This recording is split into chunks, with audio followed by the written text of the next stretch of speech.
नमस्कार, hornbill TV में आपका स्वागत है और मैं आपके साथ प्रिया बिस्ट। बुलेटिन की शुरुआत करेंगे इस वक्त की बड़ी खबर के साथ। इस वक्त की बड़ी खबर धामी सरकार की कैबिनेट बैठक से जुड़ी है, जहां धामी सरकार की कैबिनेट बैठक आज होने वाली है सचिवालय में।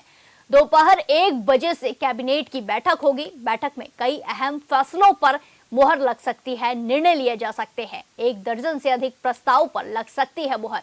ये बड़ी खबर आपको बता रहे हैं, जहां धामी कैबिनेट की बैठक आज 1 बजे से शुरू होने वाली है। सचिवालय में दोपहर 1 बजे से कैबिनेट की बैठक होगी, जिस बैठक में कई अहम फैसलों पर मुहर लग सकती है। 1 दर्जन से अधिक प्रस्ताव पर मुहर लगने की खबर सामने आ रही है। ये बड़ी खबर आपको बता रहे हैं, धामी सरकार की कैबिनेट बैठक आज है, जिस पर कई सारे फैसले लिए जा सकते हैं। इस खबर पर ज्यादा जानकारी के साथ हमारे संवाददाता अरुण सैनी हमारे साथ फोन लाइन पर जुड़ चुके हैं। अरुण, जिस तरीके से खबरें सामने आ रही है कि सचिवालय में आज धामी सरकार की कैबिनेट बैठक है, क्या कुछ जानकारी, क्या कुछ इसमें देखने को मिल सकता है?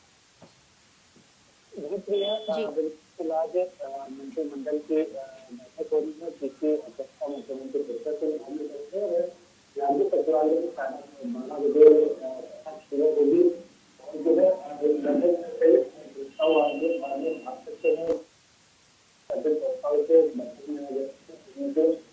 शिक्षा विभाग, स्वास्थ्य विभाग, कृषि, उद्यान, इस तरीके से कई विभागों के अहम प्रस्ताव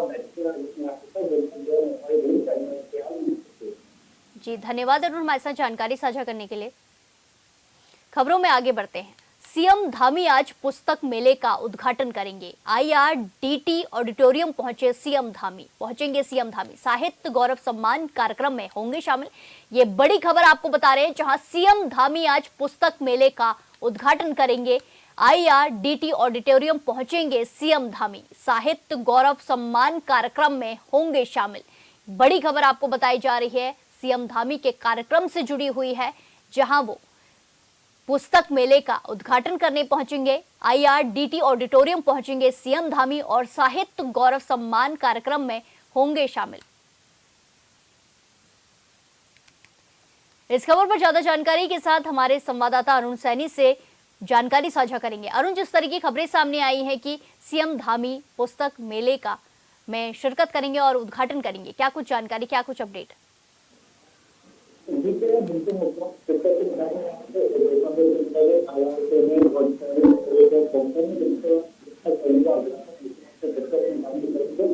और इसी के साथ ही जो है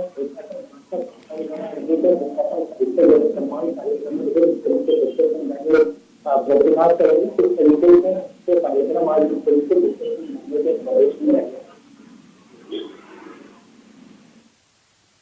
धन्यवाद अरुण, हमारे साथ जानकारी साझा करने के लिए। खबरों में आगे बढ़ते हैं। अगली बड़ी खबर होली से जुड़ी हुई है, जहां मिलावट खोरों पर अब कसा जाएगा शिकंजा। उत्तराखंड में मिलावट खोरों पर शिकंजा कसा जाएगा। होली के पहले मिलावट खोरी के खिलाफ एक्शन लिया गया है। फूड सेफ्टी विभाग ने छापेमारी शुरू की है। फूड सेफ्टी विभाग ने SOP भी जारी की है। मिलावट खोरों पर अब लगेगा भारी जुर्माना। इसी के साथ 6 साल की सजा का भी प्रावधान रखा गया है। विभाग के अधिकारी कर्मचारी बॉर्डर्स पर रहेंगे तैनात। बॉर्डर पर ऑन द स्पॉट लिए जाएंगे खाद्य पदार्थ के sample.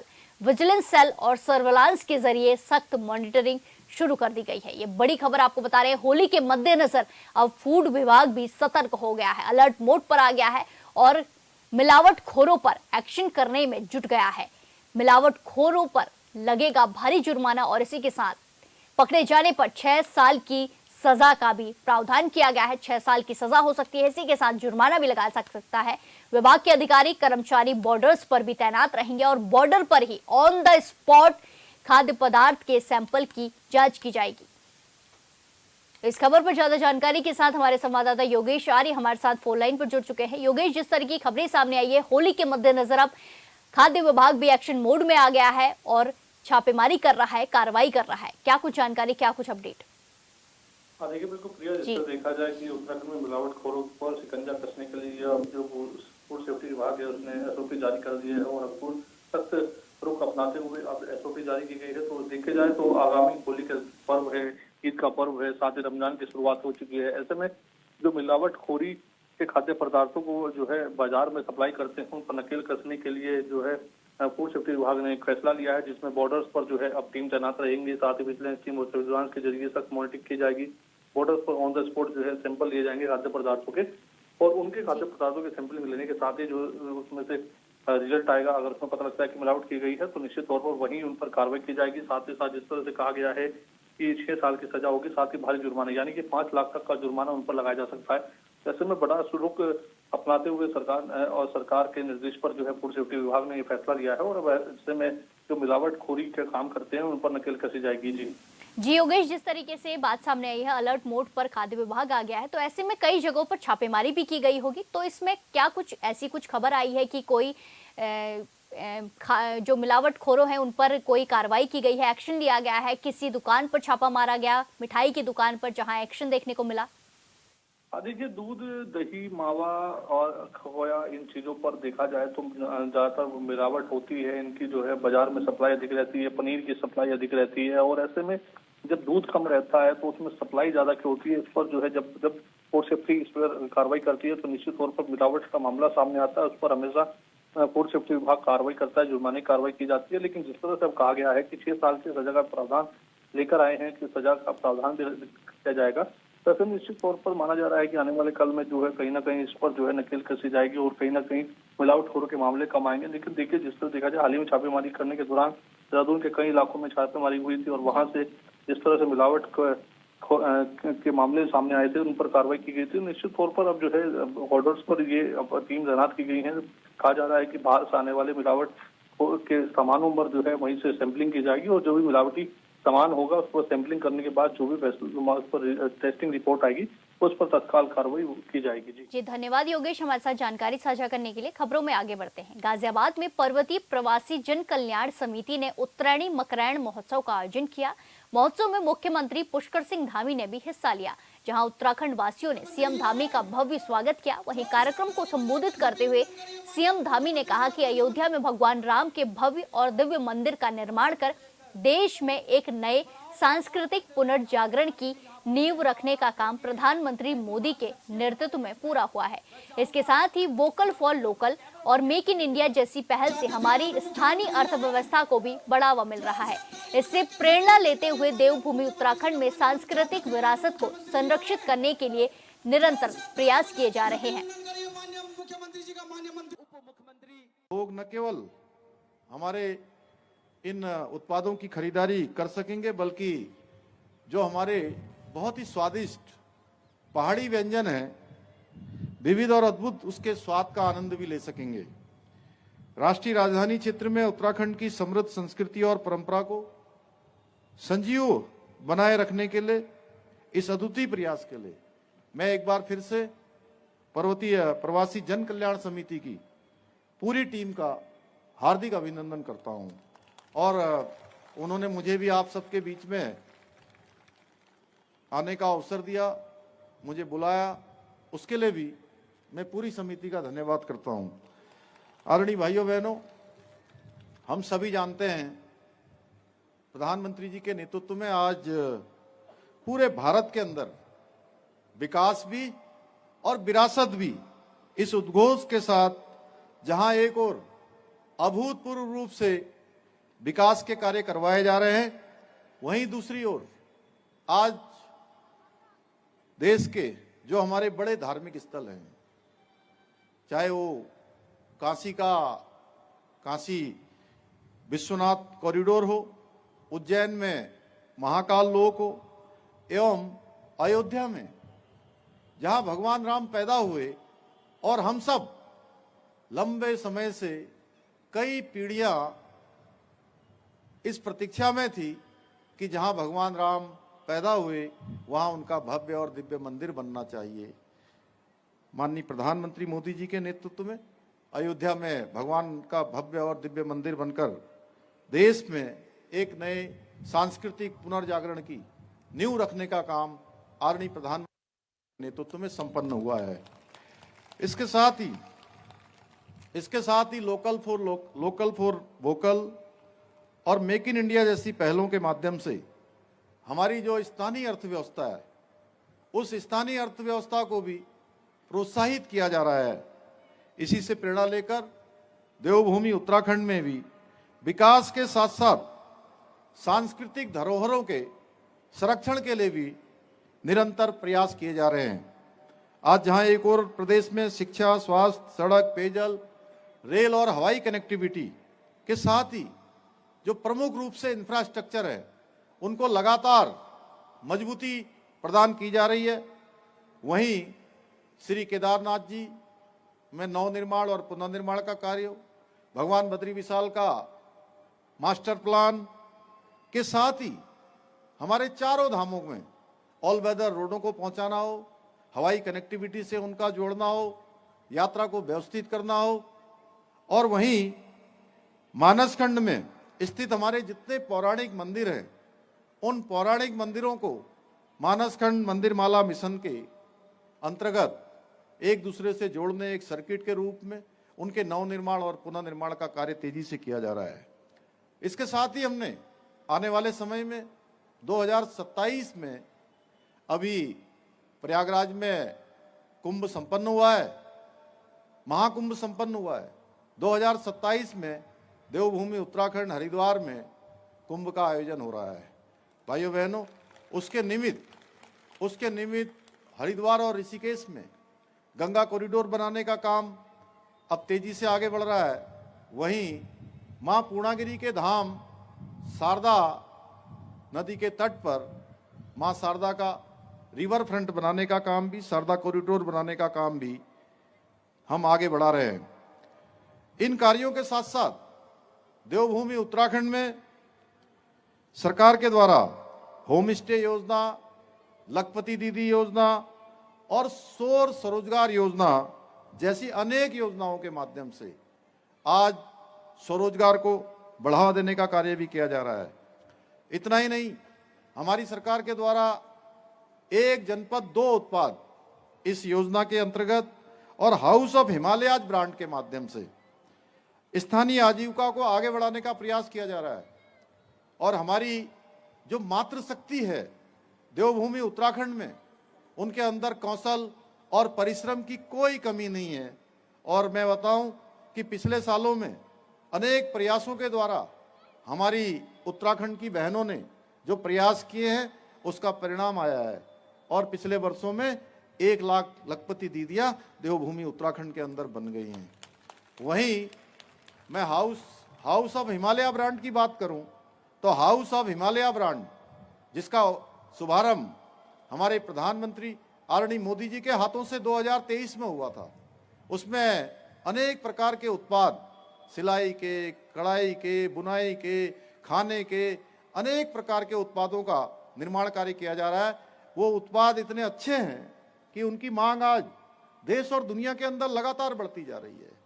House of Himalaya brand के माध्यम से एक अम्ब्रेला ब्रांड जो आज हमने शुरू किया है, वो हमारी बहनों को पूरी दुनिया के अंदर उनके उत्पादों की पहचान का एक माध्यम बन गया है। और वो इतने अच्छे अच्छे उत्पाद बना रही हैं।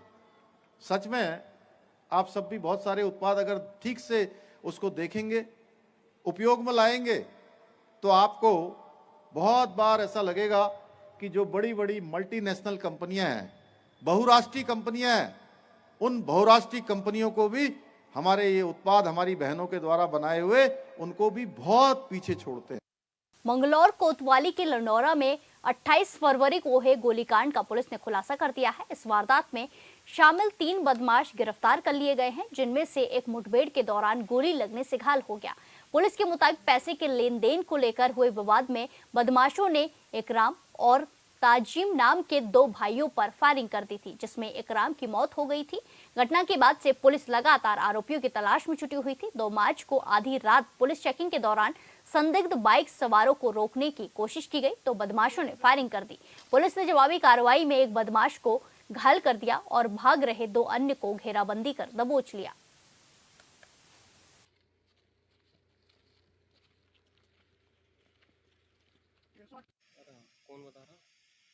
इंस्पेक्टर मंगलौर ने सूचित किया कि उसके यहाँ कुछ 3 बदमाश पुलिस पे फायर होके फरार हुए हैं, भागे हैं। पुलिस ने उनका पीछा किया।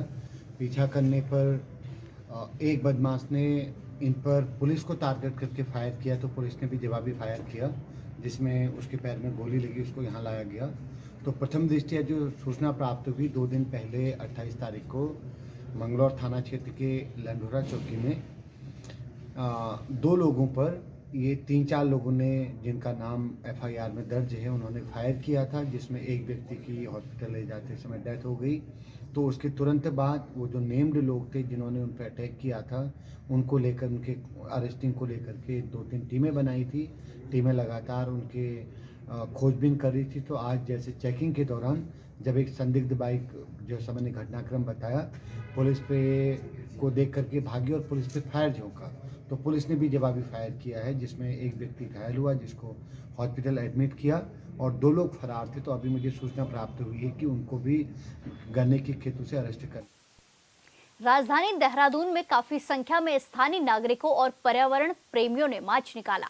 दिलाराम तिराहे से हाथी बड़कला चौक तक निकाले गए मार्च का आह्वान सिटीजन फॉर ग्रीन दून और देहरादून सिटीजन फोरम ने किया, जिसमें 30 से ज्यादा संस्थाओं के प्रतिनिधियों ने हिस्सा लिया। इस दौरान पर्यावरण प्रेमियों ने कहा कि भानियावाला ऋषिकेश हाईवे को चौड़ा करने, आशारी रोड़ी झांझरा और झांझरा मसूरी के बीच सड़कों के निर्माण के लिए बड़ी संख्या में पेड़ों का कटान होना है, जिससे दून घाटी के पर्यावरण पर बेहद गंभीर प्रभाव पड़ेगा। दून घाटी में लगातार पेड़ों के कटान से हालत लगातार भयावह हो रही है और पिछले साल भीषण गर्मी इसी का परिणाम था। इसीलिए सरकार को विकास की अपनी नीति को पर्यावरण अनुकूल रखना होगा।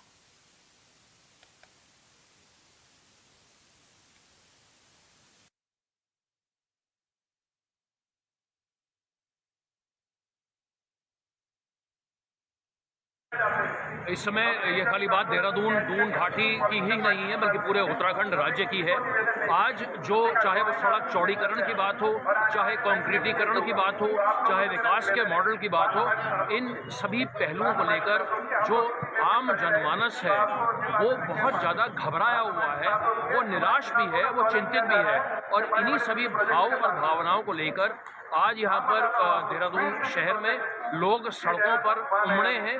ये पर्यावरणीय चिंताओं को लेकर, ये जो जलवायु परिवर्तन की चिंताएं हैं, उनको लेकर के सरकार को संदेश देने के लिए कि आप जो कर रहे हैं गलत कर रहे हैं और आपको अपनी नीतियों के ऊपर ध्यान देने की आवश्यकता है। अवैध मदरसों के प्रति सरकार की सख्ती का विकास नगर में असर दिखा। यहां उच्च अधिकारियों के निर्देश पर बिना रजिस्ट्रेशन के संचालित किए जा रहे 4 मदरसों को सील कर दिया गया। साथ ही एक अवैध मस्जिद को भी सील किया गया। स्थानीय प्रशासन, पुलिस, अल्पसंख्यक आयोग, मदरसा बोर्ड और उप जिलाधिकारी विकास नगर की संयुक्त टीम ने ये कार्रवाई की।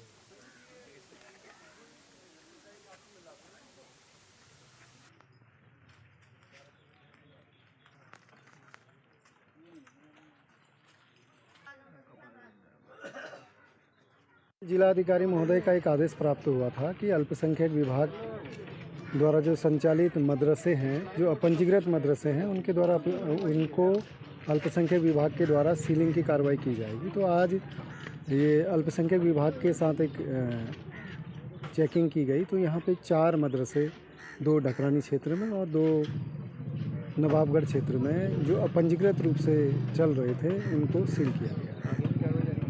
अभी ये इनके पास अल्पसंख्यक विभाग द्वारा जो भी चिन्हित किए जाएंगे उनको सीलिंग की कार्रवाई की जाएगी। अब ये जो मदरसे जो संचालित होते हैं, इनका संचालन अल्पसंख्यक विभाग के द्वारा किया जाता है। उनकी टीम के द्वारा जहाँ जहाँ सहयोग मांगा जाएगा और जो भी चिन्हित किए जाएंगे उन पर आगे की कार्रवाई की जाएगी। ये तस्वीरें आपको विकास नगर से दिखा रहे हैं, जहां उच्च अधिकारियों के निर्देश पर कार्रवाई की गई है। मदरसे और मस्जिद पर यह कार्रवाई देखने को मिली है, जिसके बाद मदरसे को सील किया गया है। 4 मदरसों को सील किया गया है। इसी के साथ एक अवैध मस्जिद को सील किया गया है। ये तस्वीरें आपको दिखाई जा रही है, जहां विकास नगर में कार्रवाई देखने को मिली है। अवैध मदरसों के खिलाफ यह अभियान चलाया गया और 4 मदरसों को सील किया गया। इसी के साथ एक मस्जिद को भी सील किया गया है।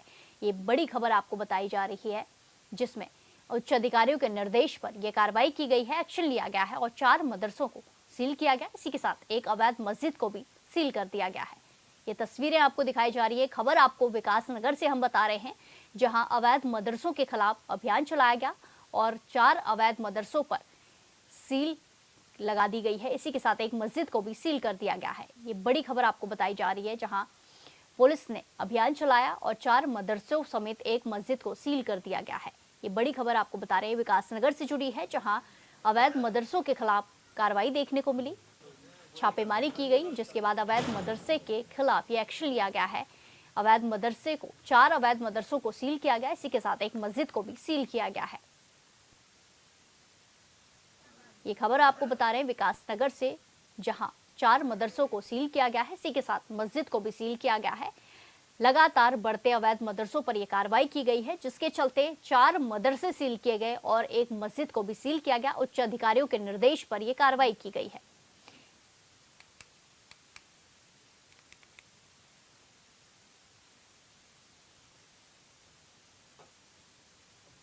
हरिद्वार के लक्सर में एक प्रेमी जोड़े ने एसडीएम को पत्र देकर अपनी मां और भाई से सुरक्षा की गुहार लगाई है। लड़की का कहना है कि वो बालिग है और अपनी मर्जी से उसने हिंदू धर्म के रीति रिवाज से शादी की है, लेकिन मेरे परिजन शादी से खुश नहीं है, जिसके चलते वो किसी भी बड़ी घटना को अंजाम दे सकते हैं।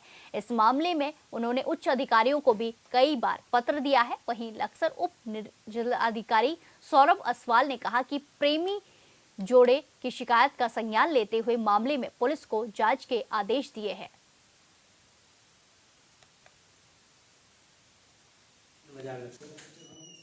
पुलिस में कहाँ है ये? लड़का लड़की बालिग हैं, उन्होंने अपनी शादी कर ली है।